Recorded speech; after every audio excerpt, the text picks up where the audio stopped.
Come on! Gameforce.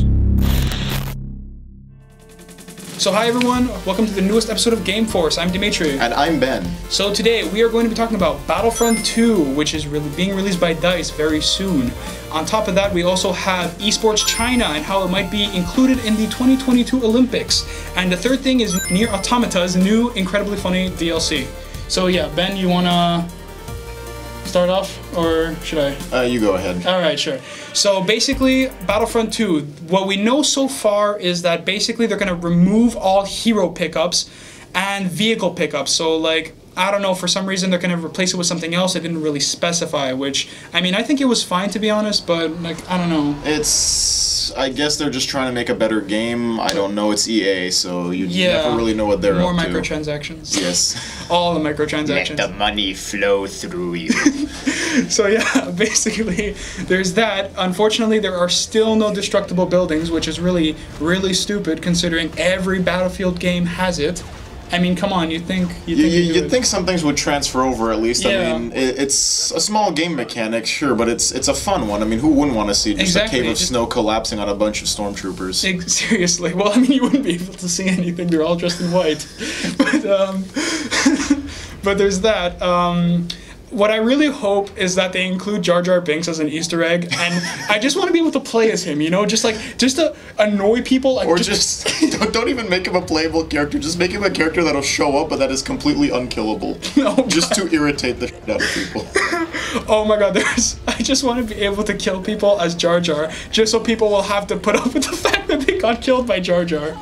I mean, come on. I mean, it'd be funny, but do you actually think Disney's gonna let EA do that? I wouldn't think so. But they have like the best Easter eggs though. They do, but yeah. They're not going to do it. All right, so there's basically that. Unfortunately, let's just hope it doesn't end up like the first Battlefront, and I don't mean the original one, because for some reason they're not changing the names. But yeah, the original reboot. I mean, I remember that thing was selling for like $100, and now it's like not even 30. That really goes to show how successful the game was, or you know, how unsuccessful. Yeah, when your progression system progresses like a slug, it's kind of hard to actually do anything in the game. Plus, when the gameplay gets repetitive, yeah, it's, on top of that, it's time to release a new game and make more money. Yeah, exactly. So yeah, I guess that's enough of that. We can move on to esports China. Story number 2: China potentially bringing esports into the Olympic Games in 2022. I'm actually really surprised at this. I want to say impressed because I can see how people would see esports as an actual sport. I mean, chess is its own sport, has its own events and everything. I mean, why not?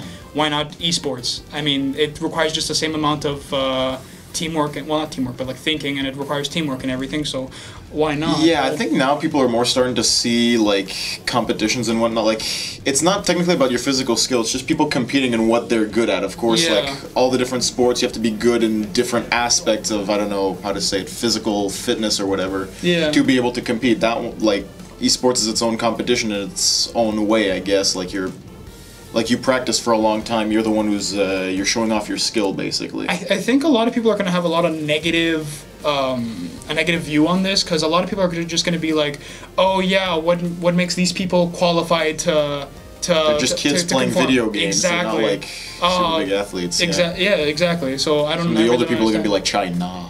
Yeah. Oh, really, man? Yes. Come on. Yes, it was there. I saw the cookie of opportunity and I took it and snarfed it down, okay? Okay. It was awful, but whatever. I don't care. But yeah, no, I mean... You're welcome, Max. Okay, but yeah, okay. I guess that it'll be an interesting thing to see. I mean, it's still a long ways away, but yeah. If they ever actually manage to do it, they're considering it. I don't think they will, to be honest. But anyway, it's still a fun bit of gossip, anyways. I guess we can move on to Nier now. I don't know if you guys actually follow us, because I mean, I don't know. I wouldn't watch us, but. But previous episodes I've mentioned over and over how I love Nier Automata. I find it awesome, the gameplay's great, all that good stuff. Now, what's going on is the new DLC is basically going to include a boss battle where you get to fight the CEO of Square Enix, which is going to be hilarious. One of his major attacks is he launches his own head at people, like duplicates of his own head, along with other executives. I guess some would say he's getting ahead of himself. But yeah, if you get to make bad jokes, I can make bad jokes. Oh yeah. But, I mean, it wasn't nearly as bad as mine, but still. Okay. But, because for those of you who actually do play the game, the way to access this boss apparently is in different zones of the game, like either the desert zone, the forest zone, I think, or the canyon. There are these elevators hidden around where you have a machine like kneeling down and praying called the apologetic machine.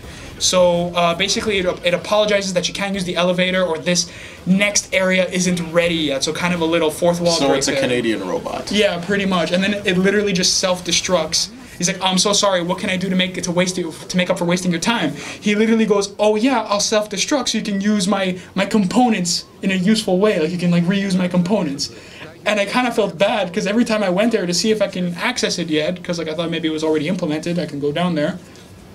He just kept blowing up, and I just kind of felt bad because I mean, why would you blow yourself up? Is the thing like doesn't that damage your components? No, it's a machine basically. So I guess like his thought process are uploaded to the computational cloud or something like that. Maybe. Yeah, I really don't know, to be honest. I've never played the game, so I wouldn't know. I just... Oh, it's good, though. Exploding robots. A little bit overpriced, I have to admit, but I mean, if you really are into those kind of games, you are going to be getting your money's worth. Also, actually, because of Nier and Bayonetta, because so many people have actually been buying Bayonetta and Nier, they're actually going to be thinking of porting more games from consoles like Wii and other stuff to PC. So like what I said last episode about Bayonetta 2 never coming to PC, I might have spoken too soon. That might be a thing. So it's going to be... So just the company in general, or many companies are going to start porting?